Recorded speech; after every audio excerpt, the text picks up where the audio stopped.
AITA for telling my girlfriend I have every right to defend my home after someone started kicking my door in. I, 27M, am in a 2-year relationship with my girlfriend, 26F. I love her to bits, but recent events have made me question whether we're truly compatible. For context, I'm a black man raised in the inner city. Life taught me to stay on high alert. You lock your doors, keep an eye out, and know how to defend yourself if it comes to that. My girlfriend, on the other hand, grew up in a quiet suburban neighborhood where nothing dangerous ever happened. Our upbringings couldn't be more different, and until recently, I didn't think it mattered. But now, I'm not so sure. I've been taking care of my mom for the past 6 months. She's recovering from major surgery on both legs and can't walk at all. Her room is in the back of the house, right next to the porch door. My mom's safety is my top priority. She's completely vulnerable. She can't even sit up without help, let alone move to another room if something happens. That vulnerability is why what happened last Wednesday has shaken me to my core. It was just after 2 a.m. My girlfriend was staying over, and we were both asleep when my phone buzzed. It was my mom calling. Her voice was trembling as she said, "Someone's trying to break in." I froze for half a second, my brain processing what she'd said. Then I heard it bang, bang, bang, coming from the back of the house. Someone was kicking the door. I shot out of bed, adrenaline surging. My girlfriend woke up and asked groggily, "What's going on?" I didn't have time to explain. I grabbed my gun from its secure spot, a firearm I own legally and keep locked away responsibly, and rushed toward the back. The sound of those kicks was louder now, more aggressive.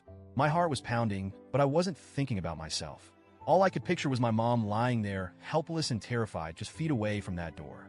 When I got to the back, I started yelling, "Get away from the door!" My voice was booming, but whoever was out there didn't care. The banging continued. I pulled up the camera feed on my phone.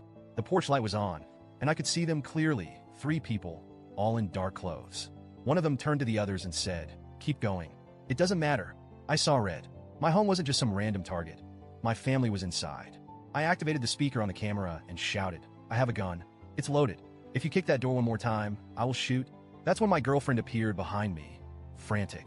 She grabbed my arm and screamed, "No, don't shoot them. It's not worth it." Her voice was shaking, and I could feel her pulling on me, trying to distract me. But I couldn't afford to waver. The people on the porch weren't moving. They weren't scared. If anything, they seemed emboldened. I put my phone down, cocked my weapon loud enough for them to hear, and said, "I'm counting to 3. If you're not gone by then, I'm firing." I started counting. 1. Before I could say 2, they bolted. I stood there for a moment, my heart still racing, trying to process what had just happened. My mom called again, crying and asking if they were gone. I told her they'd left and that she was safe. But then my girlfriend exploded. "Are you insane? You can't just threaten to shoot people," she shouted. "What if you'd actually hurt someone? What if they'd had a gun too? You could have gotten us all killed." Her words hit me like a slap.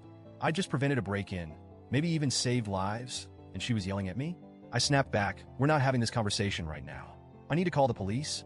Looking back, I should have called them earlier. But at that moment, all I could think about was protecting my mom. The police arrived about 15 minutes later. They found shoe prints on the fence and on the back door, clear evidence of the attempted break-in.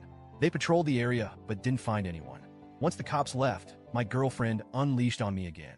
"I can't believe you were willing to shoot someone over a door," she said, tears streaming down her face. "It's just a door." Her words cut deep. "This isn't about the damn door," I told her. "It's about my mom lying there helpless. What if they'd gotten in? What if they'd hurt her? Or worse? I'm not going to sit back and hope for the best when my family's in danger." But she wouldn't let up.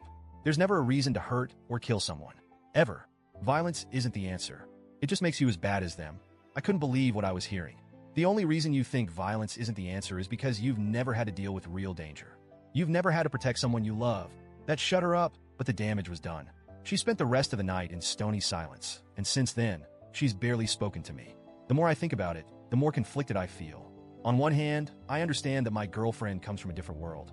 She's never had to deal with violence or crime. To her, the idea of using a gun, even as a last resort, is unthinkable. But on the other hand, I can't apologize for what I did. I wasn't looking for trouble. I didn't go out there hoping to hurt anyone. I just wanted to protect my home and my family. What frustrates me most is that she doesn't seem to understand the gravity of the situation. This wasn't a hypothetical debate. This was real. 3 people were trying to force their way into my house. If they'd succeeded, who knows what could have happened? I love my girlfriend, but her reaction has made me question our future.